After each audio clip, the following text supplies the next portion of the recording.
அண்ணா நீ தானே இதை பேசி முடிச்சு விடுக்கணும். ஏய் என்னென்னப்பா பேச சொல்கிறீங்க? நீங்க பேசக்கூட வேணாண்ணா. யார்கிட்ட பேசினா விஷயம் நடக்கும், அதை மட்டும் சொல்லுங்க. ஏய் சொன்னால் புரிஞ்சுக்கணும்ப்பா. இந்த விஷயத்தை நான் எடுத்துன்னு போனால் உங்களுக்கும் பிரச்சனை, எனக்கும் பிரச்சனை. இதை இதோட விட்டுருங்க. அண்ணா இப்படி சொன்னா எப்படிண்ணா? சுற்றி இருக்க கடை பூரா நம்ம கடை தானே. அந்த ஒரே ஒரு கடை மட்டும் நடுவில் இருக்குது, அது நல்லாவும் போகுது. அது சரி, அது நல்லா போகிறதுனால தானே என்கிட்ட பேச வந்துருக்கீங்க. அண்ணா உங்களை ஒன்றா தனியாக கவனிச்சிடண்ணா. யாராண்ட பேசணும்னு மட்டும் சொல்லுங்கண்ணா. யாராண்ட பேசணுமா? ஆமாண்ணா. உனக்கு நேரம் சரியில்லைன்னா சின்னவன் மாணிக்கவேல்றான்ட்ட பேசணும். உனக்கு நேரம் ரொம்ப சரியில்லைன்னா அவங்க அண்ணன் முத்துவேல்றான்ட்ட பேசணும். நீ பிறந்த நேரமே சரியில்லைன்னா அவங்க அண்ணன் காத்தவரான்ட்ட பேசணும். என்னண்ணே உங்ககிட்ட காரியம் ஆகுன்னு பேச வந்தால் நீங்கள் பூச்சாண்டி காட்டுறீங்க.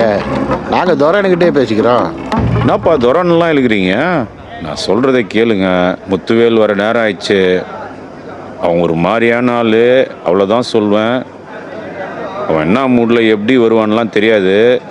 இல்லைண்ணா நாங்கள் இருந்து பார்த்துட்டு கிளம்புக்கப்பான்றேன்.